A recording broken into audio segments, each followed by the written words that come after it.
Hello and welcome to another booktube video from me, Lauren, from Lauren and the Books. I always do a bit of like shoulder work at the beginning. Today I'm going to be talking about my August favourites because today's the 1st of September. I said it at the same time last year. I can smell Christmas. It's on the way. I love September. David's birthday's in September. It always reminds me of like going back to school, which was always like something I really looked forward to at the end of the summer holidays. Not even a joke, I actually really did.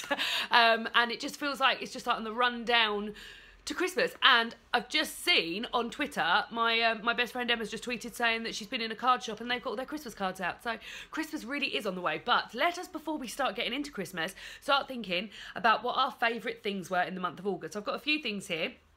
A few experiences, a few things that have happened, and a few things. So I'll start with the things that I've got here, and I will start, as I always do, with my favourite book of the month, and that was Tipping the Velvet by Sarah Waters. So you may well have seen my wrap-up from earlier on this week. I absolutely adored this book. So it's a big old beefy thing. It follows a young girl in the 1890s called Nancy King. She lives in Whitstable with her family, which is a place very close to me, so I loved that anyway. And she travels to Canterbury, which is a place I went to university, and goes to watch shows there, and falls in love with basically a performer in one of the shows there, a girl called Kitty. Her and Kitty start a relationship and she goes on tour with Kitty and becomes part of her act. So she's sort of realising her sexuality, which obviously as a lesbian in 1890s, I'm not sure how you're going to be received for that.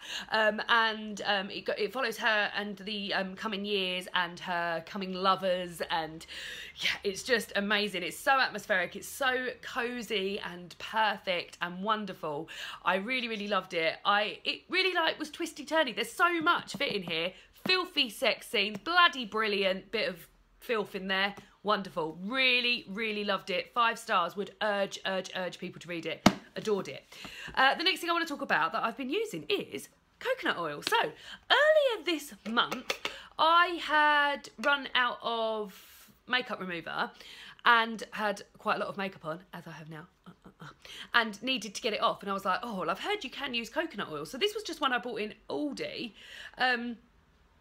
and it was like, I've seen them for quite expensive, but this one was like $3.99, and I bought it to sort of use like in salad dressings and things like that. This was one that I'd unopened, and I was like, well, I'll use a bit of that. Well, let me tell you, it got my makeup off fantastically. I put it on a flannel, 2 flannels for 50p in Asda, put it on a flannel, wiped all my makeup off, it came off beautifully. My skin felt amazing afterwards, and I've been using it to, I've been brushing my teeth, and then after like the minty taste has gone, swilling it around in my mouth for a bit because it's supposed to be really good for whitening teeth. I don't know if that's worked yet. I've only been doing that for like a couple of weeks.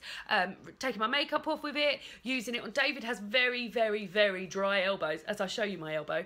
So I've been putting it on David's elbows. I've just been loving it, and I feel like I'm really late to the party because everyone who's anyone has been using coconut oil for amazing things. But I've been loving it. I've been so impressed with it, and like a little bit's really gone a long way. So I'm not even like a third of the way into that. I also really like the smell of it as well. So yeah, $2.99 I think this was, which was really really reasonable. I've seen it for much more expensive in Aldi, and it's gone so far already. So I haven't been using it for cooking or anything, but have been using it for beauty purposes. So if you've got any things you use coconut oil for, do let me know, because I'd be very interested to hear. The next few things. So a album that I've been listening to is an album from yesteryear that I used to absolutely love. So when I was younger, you coming up, Monty? You coming up, Mini Monster? Yeah? No. Just looking. That is Kate Nash, Made of Bricks. Here she is. Oh, I was going to show you off a bit then. You just ran over there.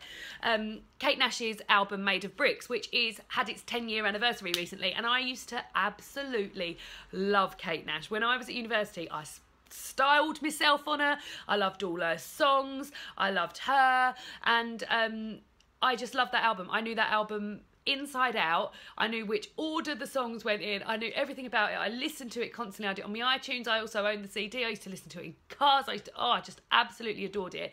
And recently I've been listening to it on Spotify, and I cannot believe how much of it I remember. I remember all of it. Literally like every song lyric. Love it. Love the tunes. Love all of it.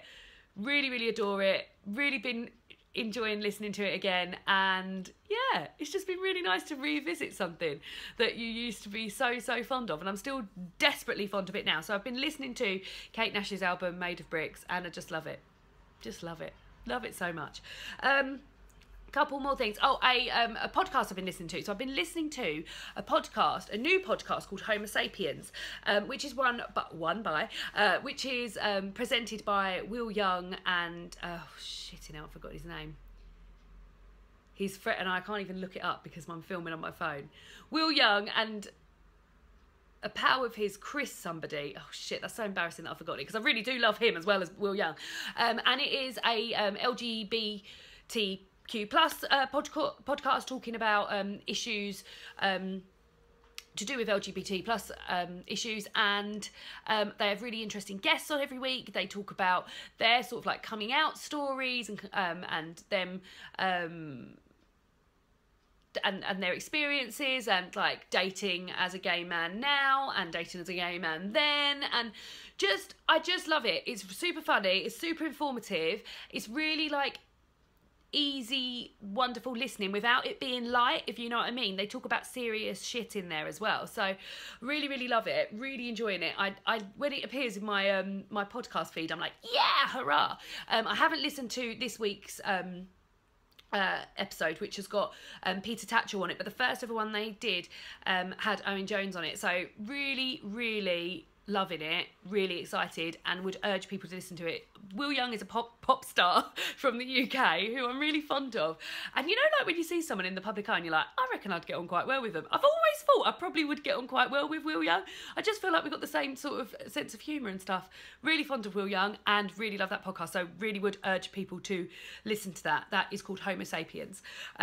What else have I been enjoying? So 3 more things that I've been enjoying. So the first one is David started his new job this month. So David is now working for Cancer Research UK, which is a cancer research charity based in the UK, probably one of like the biggest, probably if not the biggest, one of the biggest cancer research charities based in the UK.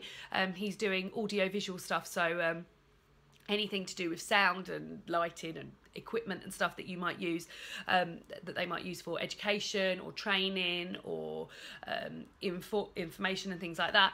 And he started working in London, which isn't something he did before. Previously he worked in a school which was close to where we lived, and he'd worked in that school and been to that school, so he's now at a new job, his first job ever really, that he's been away from school, and he's really loving it, and he's loving the commute, and he's loving being in London, and I'm really loving seeing how much he's loving it, and hearing him come home and tell me stuff that he's done at work, which he never used to do. Like, we really didn't talk about work much, because I guess it was just so, like, it was just, David was so used to it, and he sort of, although he enjoyed his old job, he didn't have any joy for it, and he's got complete joy for this new job, and I love hearing him talk about it. I'm so proud of him, and he's really enjoying it, and just having a great time and coming up with great ideas to help out in his job. Like, I'm just so pleased for him. I've just realised how small I am down here.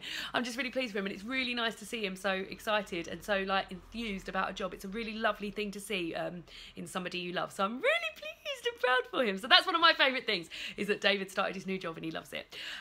2 more things. So alphabet cooking is something that David and I have started with our friends Adam and Hazel. So Adam and Hazel are friends of ours. I used to go to school with Adam many years ago, and David knew him through a pub that they used to drink at. And we've been friends with them for very many years, and we take it in turns to go around each other's houses for dinner, probably like once every 3rd week, like more than once a month definitely. And Adam is an incredible cook. Like, he really is wonderful. I think I'm pretty good, but Adam is amazing. He's really good at like he knows what flavours go with what.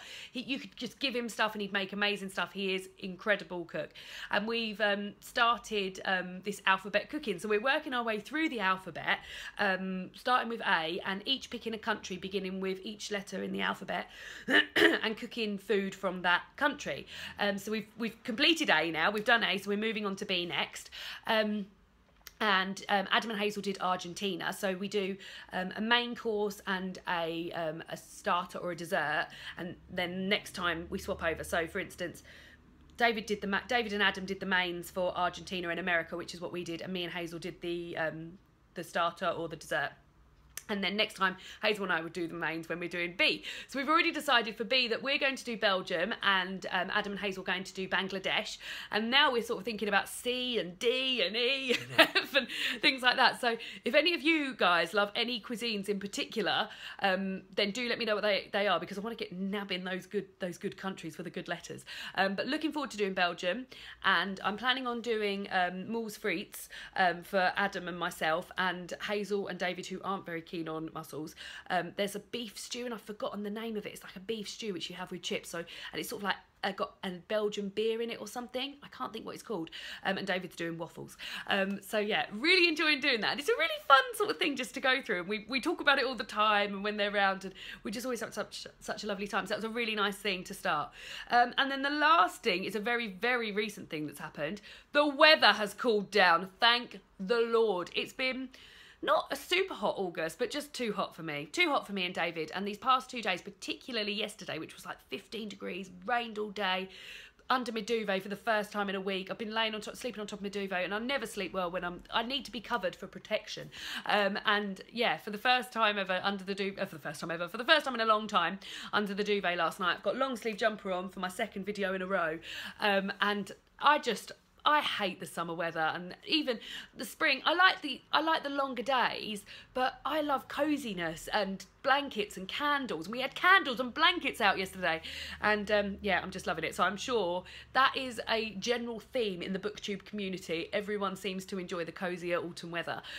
So I'd already heard Jen talking about it in a catch-up video that I watched yesterday. So I know people are going to be saying, "Oh, isn't it great that the weather's getting darker and wetter?" But yeah, that is one of my favourite things that's happened this month in the past 2 days.